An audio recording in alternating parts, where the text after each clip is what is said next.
Well, secondary schools face a staggered return after Christmas because of those rising cases. The Education Secretary announced it earlier, much to the surprise of head teachers. Let's not forget that earlier in the week, the government threatened legal action against schools in two London boroughs who wanted to close for Christmas early because of rising cases. The move announced today is to allow time to set up COVID testing schemes. Well, joining us now is Evelyn Ford, head of Copthall School in Mill Hill, and Mr Deria, head of the Cumberland School, which is in Plaistow. Thank you both for talking to us this evening. And Omar, I believe that you found out this news by watching it on the news. Yeah, I mean, this was, quite surprising to a lot of people. And, the first time we heard of this was on the news today. But, it doesn't mean that we are not ready and we are not prepared for, things like this. So before we broke up this week, we've been preparing for all eventualities. And do you feel as though your pupils are ready and able to do that remote learning for that week in January when they should be in your classrooms? For us as a school and as a trust, remote learning, has been one of the success stories of, this difficult period of time. During the first lockdown, we've had around about 90% of our students who were accessing remote learning. So for us, remote learning hasn't been an issue, but I know there's other schools, across the country who will be finding this challenging.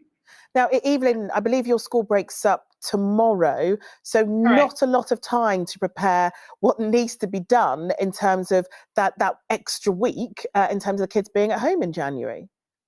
Yeah, I just think it's really, really short notice. And, some schools actually broke up yesterday. We're breaking up tomorrow. But, we just feel as if, the media are getting the information before school and college leaders. So what you've got right now are frustrated and tired and actually angry, school and college leaders as we find the news breaking to the media before it's actually broken to us.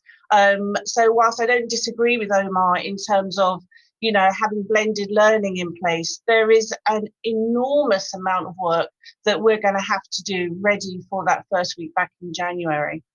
I mean, this has got to be hard for a lot of your girls, even because there just seems to be a lot of toing and froing, a lot of uncertainty, a lot of things cancelled.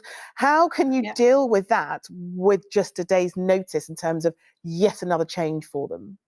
Yeah, well, the reality from my perspective, and I think for many heads as well, we're taking one day at a time. For us here at Copthall, we're very much about making sure that the girls have a very nice last day tomorrow, really making sure that we send them off, checking in on their well-being, really making sure that they have a rest. And I'm committed to the fact that my staff actually need a rest. And teachers actually, we need a rest as well. So we will be preparing, we will be working over the holidays, which is a bit contradictory to what the DfE had said previously, in that they wanted head teachers to rest over the Christmas break. But that's actually going to be a little bit challenging for us if we're expected to have mass testing in place by the second week. Well, we had a statement in from the Mayor of London, Sadiq Khan, who said, I've been calling for this to help get the virus under control instead of making mass testing safer for teachers and for parents. It's a decision that should have been made well before now. It's vital that the government ensures that schools have the resources they need and that widespread and regular testing is in place as soon as possible so that disruption to our children's education is kept to an absolute minimum. Omar, in terms of pastoral care for both students and for teachers, as well as Evelyn has just said, this isn't an easy time for anyone, is it? It's definitely not, and I can echo with what my colleague is saying here.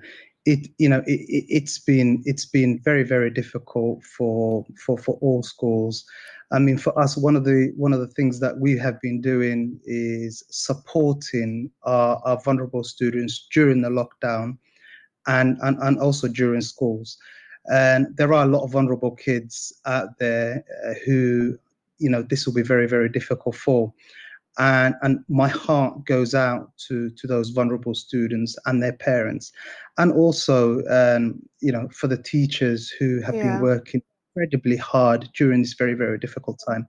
There's a lot of unsung heroes out there, and I would like to commend the hard work that they've been putting in. It's been very difficult, and it's going to be a very difficult year all round. I think it's been such a hard few months for so many of you, and good luck come January in terms of those practicalities. So both Omar and Evelyn, thank you so much for talking to us. Thank you.